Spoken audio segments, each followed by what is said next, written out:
जय गुरुदेव। जय गुरुदत्त। आज हम महायोग की 4 अवस्थाओं की चर्चा करेंगे। सिद्ध योग की 4 स्टेजेस।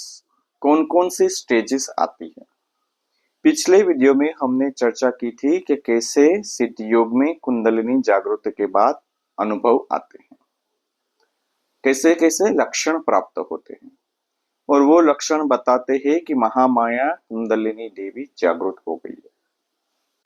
आज हम चर्चा करेंगे उन लक्षणों के प्रकट होने का क्या अर्थ है, उन लक्षण कैसे आगे बढ़ते हैं, कौन कौन सी अवस्थाएं आती है, और मुख्य रूप से जो 4 अवस्थाएं योग शास्त्रों में बताई गई है वो क्या है। वराह उपनिषद अध्याय 5 के 71वें श्लोक में इन 4 अवस्थाओं का वर्णन मिलता है। आरंभस्य गतश्चैव तथा परिचोपचय निष्पते सर्वयोगेषु शावये तथा चतुस्थयम्। 4 अवस्था: आरंभ अवस्था स्टार्टिंग स्टेज, कृत अवस्था, परिचय अवस्था और निष्पत्ति अवस्था। ये 4 अवस्था साधक के मार्ग में आती है।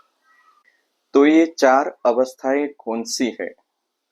पहली अवस्था है आरंभ अवस्था। आरंभ अवस्था क्या है? कर्ण त्रय संभुतम वायुम कर्म प्रजन्यम आंतरम कर्म कुरुते यत रंभ सहोपजायते। ये आरंभिक अवस्था है। बाह्य कर्म के 3 कारण होते हैं: कर्ता, कर्म कर्ण अथवा ज्ञाता। इनके आधार पर ही हम सारी क्रियाएं करते हैं। हमारे सारे कर्म हमारे बाह्य इंद्रियों और बाह्य कारणों पर ही डिपेंड होते हैं। माइंड के द्वारा, शब्द के द्वारा और शरीर के द्वारा हम विविध प्रकार के कर्म करते हैं। लेकिन जब साधक में कुंडलिनी शक्ति जागृत हो जाती है तो उसके कर्म कुंडलिनी पर आश्रित हो जाते हैं। सारे कर्म कुंडलिनी शक्ति द्वारा, देवात्म शक्ति द्वारा कराए जाते हैं। जब साधक सुबह 15 मिनट ध्यान के लिए बैठता है, शाम को ध्यान के लिए बैठता है, तो सारी क्रियाएं कुंडलिनी शक्ति के प्रेरणा से ही होती है। यानी कुंडलिनी शक्ति की प्रेरणा से होने वाला योग साधन आरंभ अवस्था कहलाता है। आसन विविध प्रकार के, जो आसन लगते हैं, बंद लगते हैं, क्रियाएं लगती है, मुद्राएं लगती है, वो सब कुंडलिनी शक्ति के जागने से हमारे माइंड बॉडी से अलग किसी अन्य शक्ति के द्वारा परफॉर्म किए जाते हैं। माध्यम हमारा तन ही होता है, साधन हमारा तन ही होता है, लेकिन साध्य ईश्वर होता है। कराने वाला भी ईश्वर ही होता है, उसकी शक्ति ही होती है। और किस किस तरह की आरंभिक क्रियाएं होती है, क्या क्या लक्षण होते हैं, इनकी चर्चा पिछले वीडियो में हम कर चुके हैं। तो अलग अलग प्रकार की प्रारंभिक अवस्था में, आरंभिक अवस्था में क्रियाएं होती है और वो सारी क्रियाएं आरंभ अवस्था के अंतर्गत आती हैं। जितने भी प्रकार के साधन जो हम सुन रखे हैं, देख रखे हैं, वो सब साधक को कराए जाते हैं। अलग अलग प्रकार के बंध लगते हैं। मूल रूप से 3 बंध हैं: मूल बंध, उद्यान बंध, जालंधर बंध। और इन तीनों का सहयोग महाबंध बनता है। तो ये बंध अपने आप लगते हैं, अपने आप मुद्राएं बनती हैं, अपने आप प्राणायाम होता है। प्राणायाम नाड़ी की शुद्धि के लिए होता है। तो ये क्यों होते हैं? आसन से शरीर स्थिर होता है, आसन से शरीर में स्थिरता आती है, बंध मुद्राएं से शरीर दृढ़ होता है। तो साधकों के मन में प्रश्न होता है कि ये आसन क्यों हो रहे हैं? आपके शरीर की स्थिरता के लिए, स्टेबिलिटी के लिए आसन हो रहे हैं। शरीर की दृढ़ता के लिए बंध मुद्राएं हो रही है। प्राणायाम से शरीर लघु हो रहा है, नाड़ी की शुद्धि हो रही है और शरीर साम्य हो रहा है, हल्का हो जाता है। प्राणायाम से नाड़ियों की शुद्धि हो जाती है। 72,000 नाड़ियां है शरीर में। योग शास्त्र बताते हैं कि इन नाड़ियों की शुद्धि हो जाती है प्राणायाम से। तो ये सारी क्रियाएं हठ योग से आती हैं। एक हठ योग वो होता है जो हम स्वयं करते हैं, अपनी मन बुद्धि से करते हैं, किसी के निर्देशन से करते हैं। लेकिन ये हठ योग स्वयं होता है, अपने आप होता है, और इस हठ योग से शरीर परिपक्व होता है। शरीर को वश में रखने के लिए, कंट्रोल करने के लिए ये क्रियाएं होती है। अब वराह उपनिषद कहता है कि दूसरी अवस्था आती है, जब शरीर दृढ़ होने लगता है, प्राणायाम से शरीर लघु होने लगता है, नाड़ी की शुद्धि होने लगती है, शरीर परिपक्व होने लगता है, तो घट अवस्था आती है। घट अवस्था में क्या होता है? वायु पश्चिमतो वेदम कुर्वन्ना वयं सुपरिस्थितम यत्र तिष्ठति साप्रोता कथाख्या भूमिका बुद्धये। वायुः पश्चिमतो वेदं कुर्वन्ना वयं सुपरिस्थितम यत्र तिष्ठति साप्रोता घटाख्या भूमिका बुद्धये। घट अवस्था में शरीर पूर्णतः शुद्ध हो जाता है और सत्व गुणों से युक्त हो जाता है। कामनाओं का ह्रास हो जाता है, कामनाएं बहुत कम हो जाती हैं। कामनाएं इतनी ही रहती है जितनी की जीवन व्यापन के लिए जरूरी है। हमेशा ईश्वर का स्मरण बना रहता है, हमेशा हम ईश्वर में रमण करते हैं। जब भी हम फुर्सत में रहते होते हैं, जैसे ही टाइम मिलता है, जैसे ही स्पेस मिलती है, ईश्वर की याद बनी रहती है। हठ योग और लय योग सुगम हो जाते हैं, यानी सारे आसन बंद मुद्राएं आसानी से बिना किसी श्रम के, बिना किसी कठिनाई के अपने आप होने लगती है। हमें अपने अंदर पवित्रता और प्रसन्नता महसूस होती है। हमारे अंदर लोभ लालच नहीं रह जाता, मोह माया ममता बहुत कम हो जाती है और हमेशा ईश्वर से मिलने के लिए उत्साहित रहते हैं। इस अवस्था में आरंभ अवस्था भी मिश्रित रहती है। ये घट अवस्था है, लेकिन आरंभ अवस्था के अनुभव भी होते रहते हैं। तो आरंभ अवस्था और घट अवस्था का जो ये मिश्रण है, शरीर मन बुद्धि सब शांत होते हैं, संगठित होते हैं, परिपक्व होते हैं। मन और शरीर शुद्ध होते हैं, स्वस्थ होते हैं, और इससे कुंडलिनी शक्ति के ब्रह्मरंध्र में जाने का मार्ग सुगम और सरल हो जाता है। साधक प्राणवायु को पश्चिम मार्ग सुषुम्ना में प्रवेश करके रोकने की क्षमता हासिल करता है। प्राण का निरोध होने लगता है और मन में भी स्थिरता आ जाती है। महाविज्ञान कहता है कि इस स्थिरता की प्राप्ति की अवस्था को घट अवस्था कहते हैं, और इसके बाद साधक परिचय अवस्था में आ जाता है। अब परिचय अवस्था क्या है? न सजीवो न निर्जीव काये तिष्ठति निश्चलम यत्रे वायु। न सजीवो न निर्जीव काये तिष्ठति निर्जलम यत्रे वायु। परिचय अवस्था में प्राण अंतर आकाश में प्रवेश करता हुआ मालूम पड़ता है।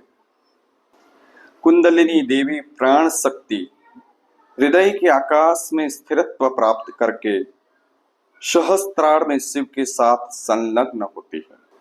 तो प्राण का जब तक रोध होता है, प्राण जब तक रुका रहता है, साधक ऐसा हो जाता है जैसे कि वो निर्जीव हो गया है, निष्क्रिय हो गया हो, वो मृतवत मालूम पड़ता है।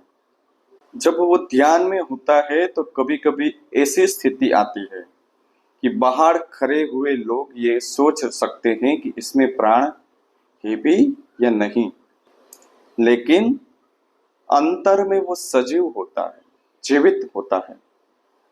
परिचय अवस्था में प्राण के साथ आत्म शक्ति मिलती है। इसीलिए परिचय अवस्था सिद्ध अवस्था की बहुत बड़ी स्थिति है। उस अवस्था में जो साधक पहुंच जाता है वह सिद्ध कहलाता है।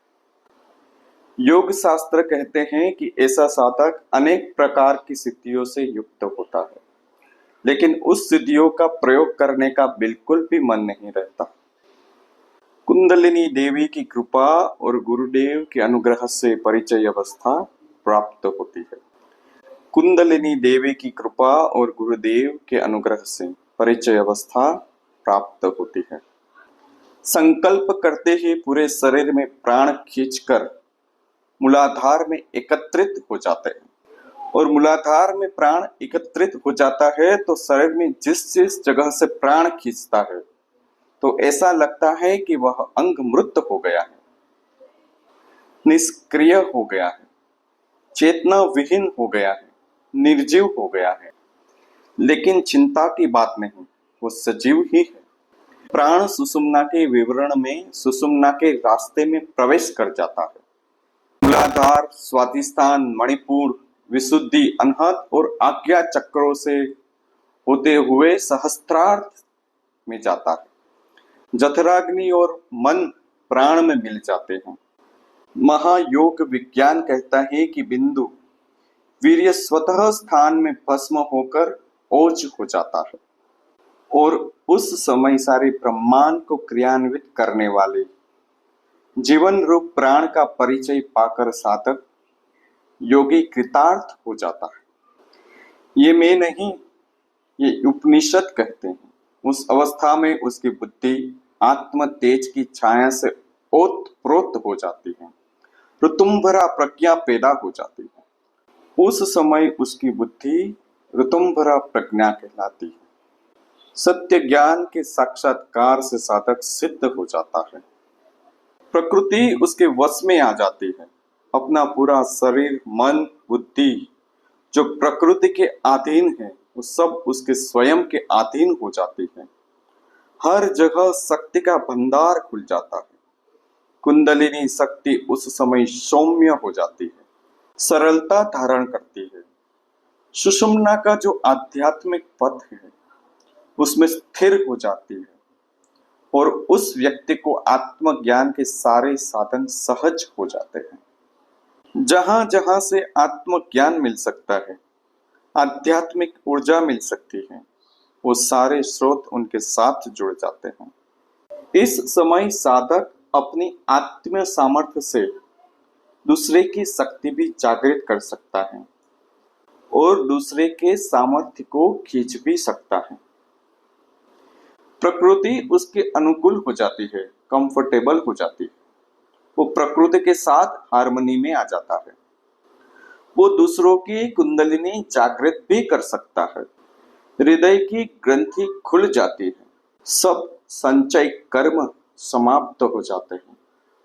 कर्म पास मिट जाते हैं। हमारे कर्म हैं, जो कार्मिक इंप्रेशन है, जो संस्कार है, वो सब कट जाते हैं। परमेश्वर की कृपा से कृतार्थ होने लगते हैं और सबको कृतार्थ करने लगते हैं। व्यवहारिक दृष्टि से वो ठीक ठाक ना दिखाई दे। योग शास्त्र कहते हैं कि व्यावहारिक दृष्टि में लगे कि किस तरह का व्यक्ति है। ये बाहरी दृष्टि से क्रोधित और कुंठित दिखाई दे, दुर्गुण दिखाई देते हैं, परंतु आंतरिक स्वरूप उसका आत्म शक्ति से ओतप्रोत होता है।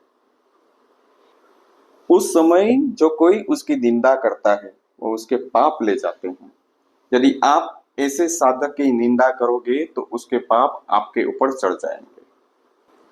जो उसकी स्तुति करते हैं, जो उसकी प्रशंसा करते हैं, जो उसका समर्थन करते हैं, उसको पुण्य मिलने लगते हैं। परिचय अवस्था को प्राप्त हुआ पुरुष ही तुम लोगों को हमेशा शिव से मिलाएगा। भगवान शिव कहते हैं कि जो परिचय अवस्था में पहुंच गया है उसी का सामर्थ्य है कि वो तुम्हें हम तक पहुंचाएगा। वही तुम्हारी आत्म शक्ति जागृत करेगा और उसी के द्वारा ही तुम हम तक पहुंचोगे। और इसके बाद आती है निष्पत्ति अवस्था। यत्रात्मना सृष्टि लयो जीवन मुक्ति दशागतः सहज कुरुते योगम शेयन निष्पत्ति भूमिका। जिस अवस्था में महासिद्धि आत्मज्ञान का उदय होता है, आत्मा का साक्षात्कार हो जाता है। जब जीव भाव को छोड़कर शिव भाव में स्थापित हो जाता है, सर्वत्र शिव ही शिव दिखता है। कुंडलिनी शक्ति परम शिव में विलीन हो जाती है। तब कुंडलिनी शक्ति का कोई अस्तित्व नहीं रह जाता। तब सिर्फ और सिर्फ शिव का अस्तित्व रहता है। तब योगी को जीवन मुक्त दशा प्राप्त होती है और वो जीवन मुक्त योगी सृष्टि संहार की कर्ता परम शिव में अभेद रूप से संपूर्ण एकत्व प्राप्त कर अपनी आत्मा में ही तृप्त लय हो जाता है। तब योगी कुंडलिनी शक्ति को परम शिव में विलीन करने में समर्थ हो जाता है। जब कुंडलिनी शक्ति शिव में विलीन हो जाती है, तब शिव ही शिव रह जाता है। तब योगी शिव कहलाता है, शिव का अवतार कहलाता है। पूरे संसार को रूपांतरित करने की शक्ति सामर्थ्य रखता है। उसकी वाणी के श्रवणों से, उसके दर्शन मात्र से बुद्धि उद्बोधित हो जाती है। यदि वो गुरु के दिए गए मंत्र का स्मरण सुबह शाम करता रहे तो सहज रूप से ये सारे दर्शन होते रहते हैं। तो ये 4 स्टेजेस आपको पता चली। कौन सी 4 स्टेजेस है? पहली स्टेज है आरंभ अवस्था, दूसरी स्टेज है घत अवस्था, तीसरी स्टेज है परिचय अवस्था और चौथी स्टेज है निष्पत्ति अवस्था। तो इन चारों स्टेज के बारे में हमने जाना, समझा और इनमें से निश्चित रूप से हम पहली, दूसरी और तीसरी स्टेज में पहुंच जाते हैं, पहुंचे हुए हैं या पहुंच जाएंगे। कोई साधक पहले तो कोई साधक पीछे, अंत में सब एक ही हो जाएंगे। ऊपर बहुत सारे फूल दिखाई दे रहे हैं, बहुत सारी पत्तियां दिखाई दे रही है, तने दिखाई दे रहे हैं, लेकिन नीचे एक मेन मूल तना ही रहता है जहां ईश्वर या जड़ मौजूद रहती है। तो हम सब विविध रूप में सिद्ध योग के साधक, विभिन्न मतों के स्वामी दिखाई देते हैं, लेकिन अंत में हम सब एक ही हो जाएंगे। आरंभ या घट अवस्था में विभिन्नता दिखाई देगी, लेकिन जैसे जैसे हमारी अवस्था आगे बढ़ेगी, डिफरेंशिएंसी खत्म हो जाएगी। जो अलग तत्व है वो खत्म हो जाएगा। ईश्वर की सृष्टि में मनुष्य के 3 ही स्वरूप है।